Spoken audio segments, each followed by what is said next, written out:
The Wonderful Dharma Lotus Flower Sutra. Introduction, Chapter 1. Sutra, thus have I heard. Commentary. The Wonderful Dharma Lotus Flower Sutra contains 28 chapters. The first chapter, Introduction, narrates the causes and conditions leading up to the speaking of the sutra. Although the first passage of text of all sutras is an introduction, this is the only sutra that devotes an entire chapter to an introduction. Thus have I heard. Every Dharma Assembly must fulfill 6 requirements: faith, hearing, time, host, place, and audience. Thus fills the requirement of faith. I have heard fills the requirement of hearing. On Sunday, during the lecture on the Vajra Sutra, the reasons behind these 4 words were already explained. Dharma which is thus can be believed. Dharma which is not thus cannot be believed. Who is the I referred to here? There is the false self of the common person, and there is the divine self of non-Buddhist religions. Here, the I refers to the false self, not the true self. You may ask, why does the text say, I heard?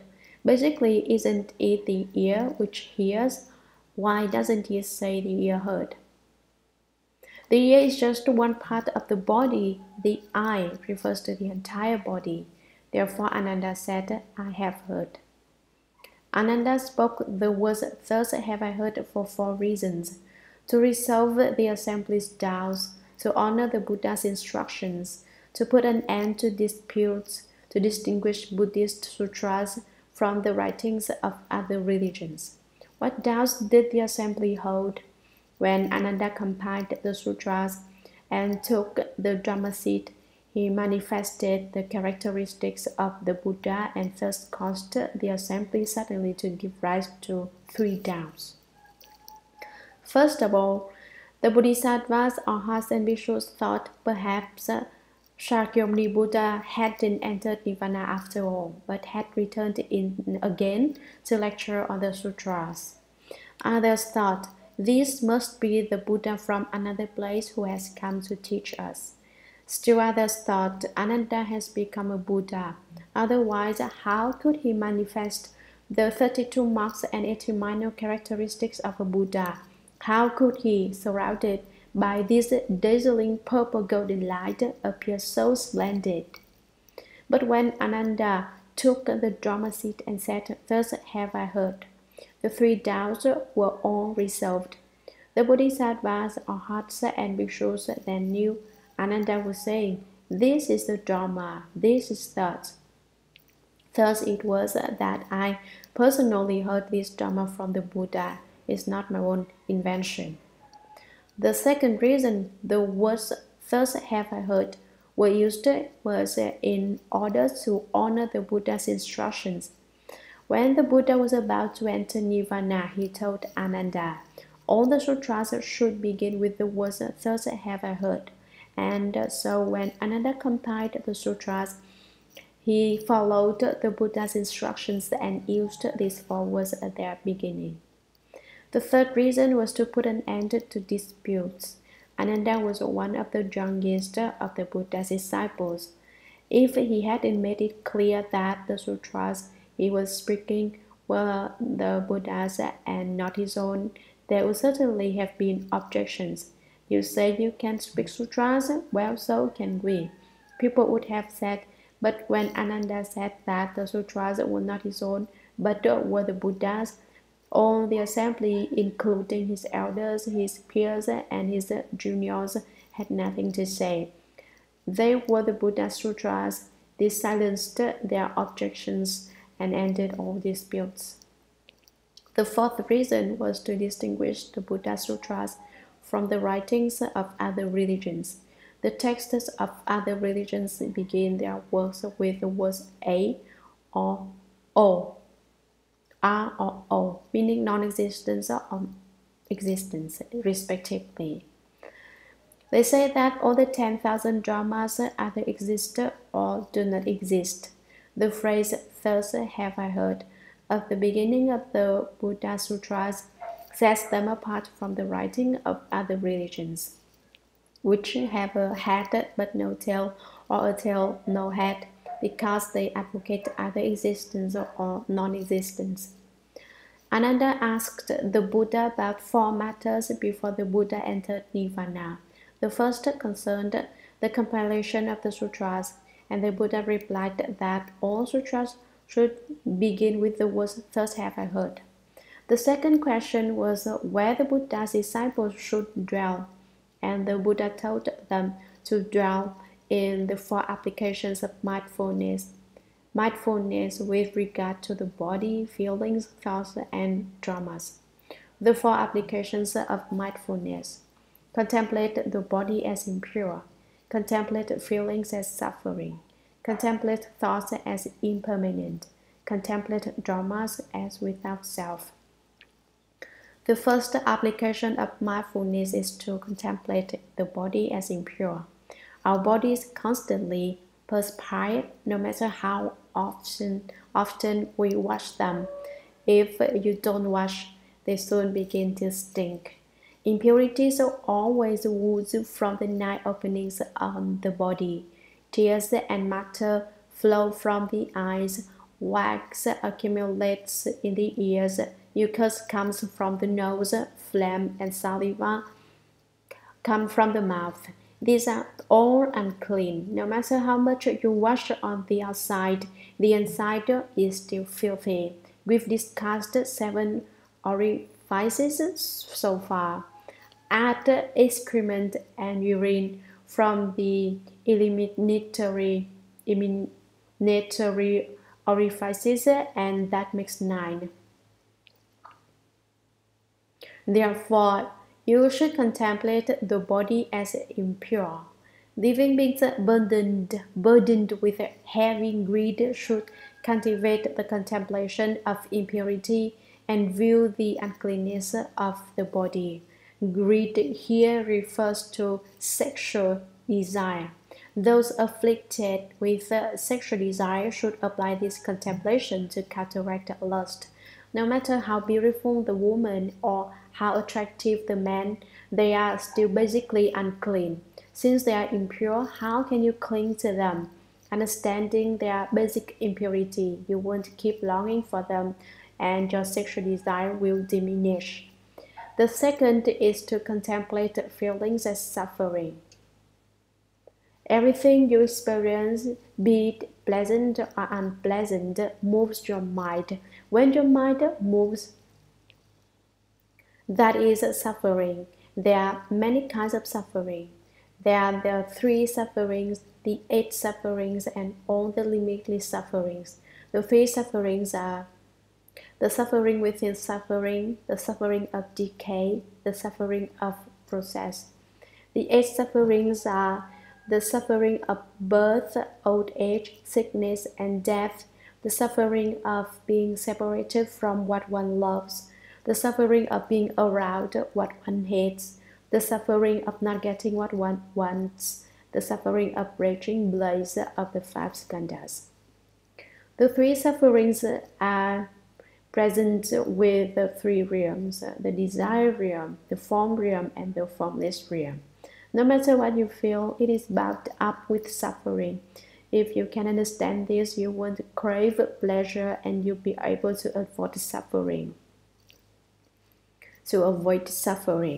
The third application of mindfulness is to contemplate thoughts as impermanent.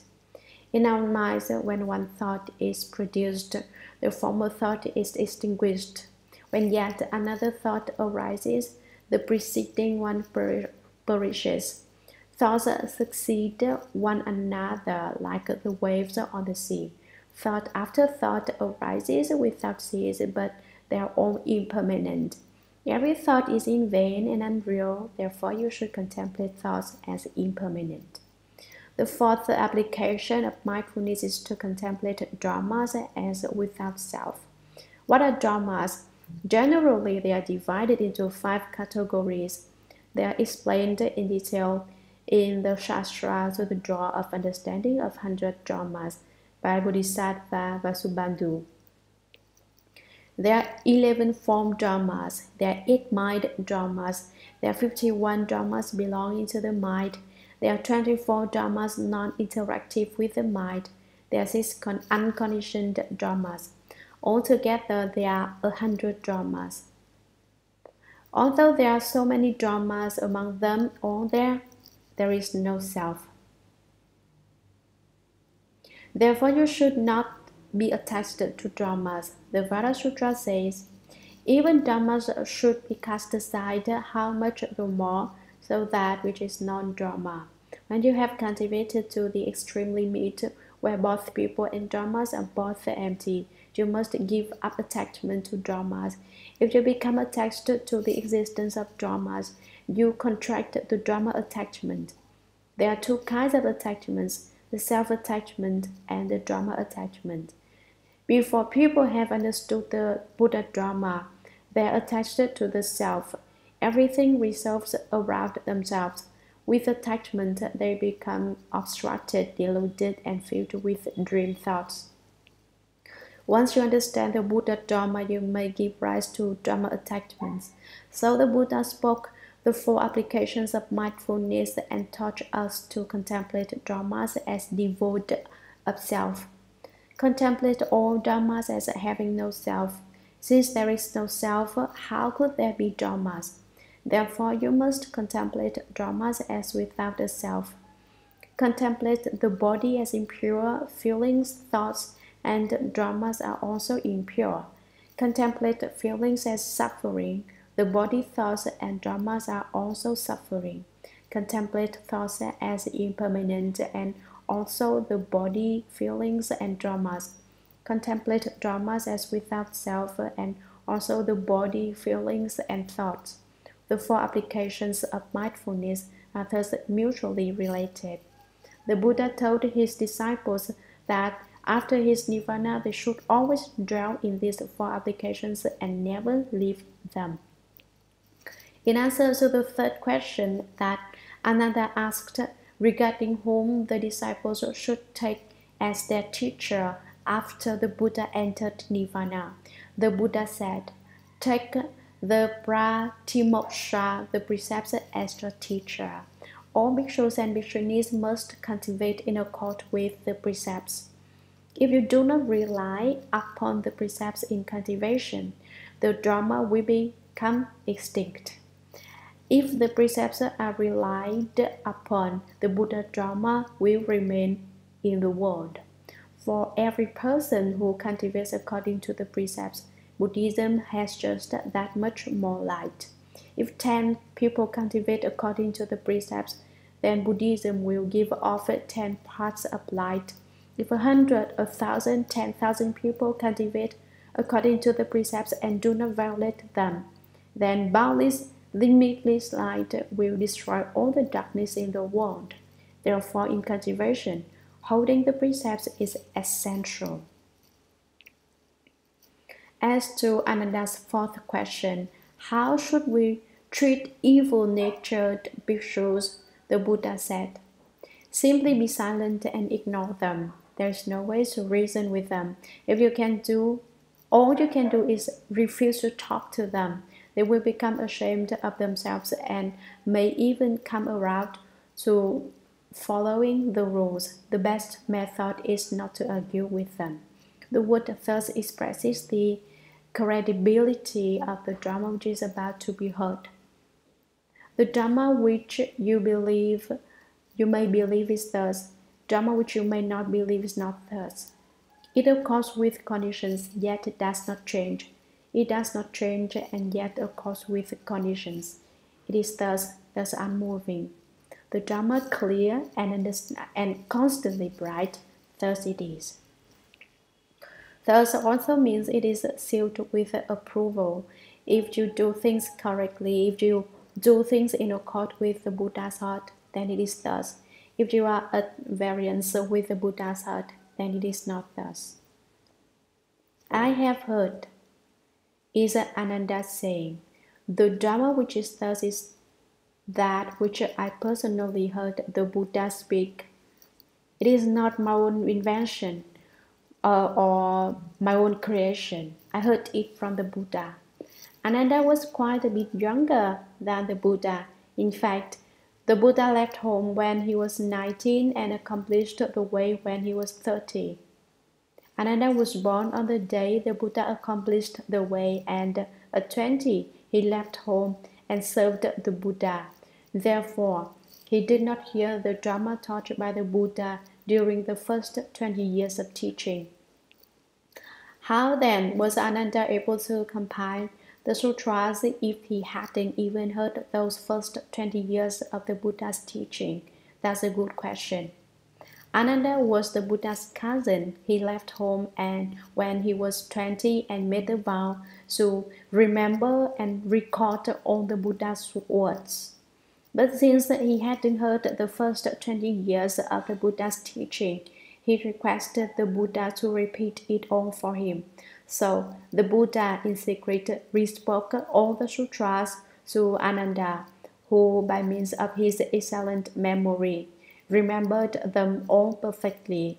Thus, from beginning to end, all the Dharma the Buddha spoke went past his ears directly into his heart and was never forgotten. Therefore, it is said, the great sea of the Buddha Dharma flowed right into Ananda's heart. Ananda was actually a great bodhisattva who manifested provisionally as an arhat.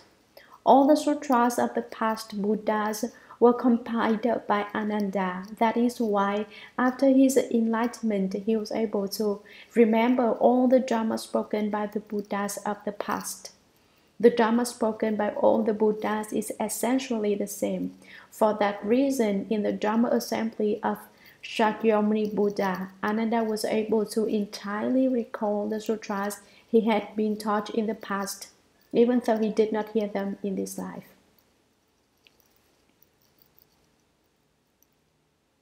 Sutra. At one time, the Buddha dwelt on Mount Garakuta, near the city of the house of the kings, together with a gathering of great bhikshus, 12,000 in all. All were arhats who had exhausted all outflows and had no further afflictions. Having attained to self-benefit, they had exhausted the bonds of all existence, and their hearts had attained self-mastery.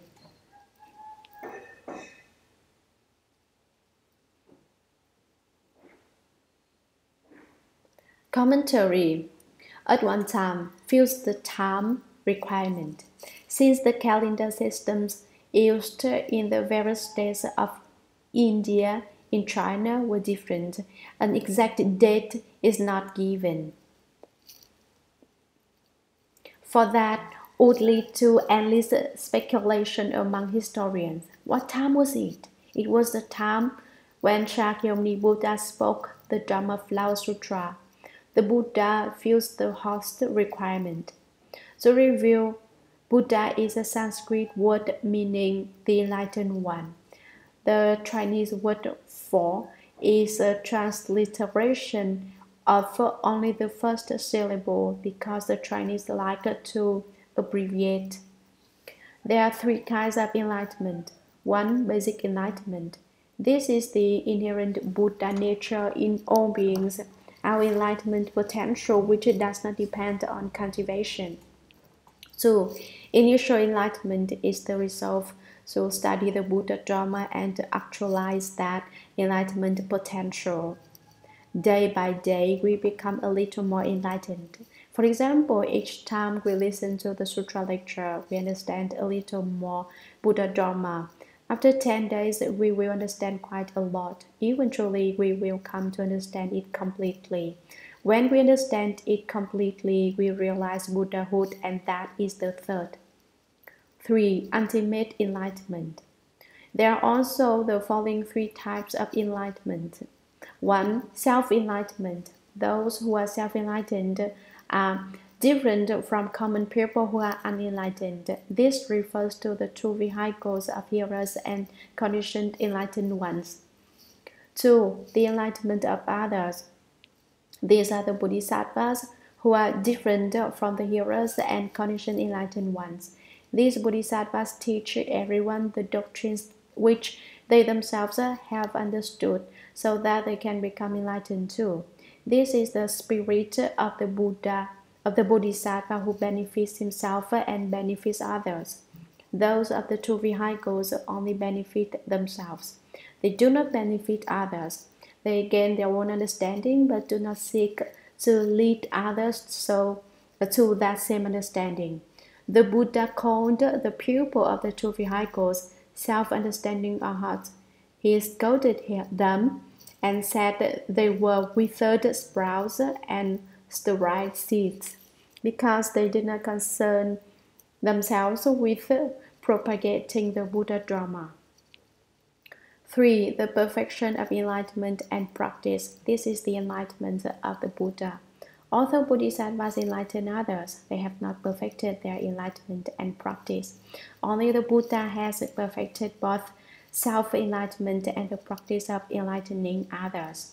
Having perfected the 3 types of enlightenment and complete with the 10,000 virtues, he is therefore called the Buddha. Shakyamuni Buddha was born in India, the son of King Shuddhodana, the ruler of Kapilavastu. His personal name was Siddhartha. He left the home life when he was 19, realized Buddhahood at age 30, and taught the Dharma for 49 years in over 300 Dharma assemblies. His disciple Ananda was 30 years younger than the Buddha, and he left home when he was 20. He heard the Buddha's teachings for only 29 years. But the Buddha uses his spiritual penetration to re-speak the first 20 years of his teaching to Ananda, who remembered them exactly and then recorded and compiled them. The Buddha dwelt on Mount Garakuta, near the city of the house of the kings. This fills the requirement of Bliss. The city of the house of kings Rajagiha is also known as Shravasti, a Sanskrit word interpreted to mean abundant virtues. The citizens were wealthy in the pleasures of the 5 desires, and they possessed the virtues of erudition and liberation. The 5 desires can refer to the 5 defiling sense objects: forms, sounds, smells, tastes, and tangible objects, or to wealth, sex, fame, food, and sleep. There was an abundance of the states of the 5 desires in that kingdom. Erudition means the pupil were fond of studying, and liberation means they were carefree and at ease. Rajagriha was the capital city of Magadha in central India. The city was surrounded by 5 mountains, one of which was Mount Gadakuta, virtual peak, so named because it was shaped like a virtue.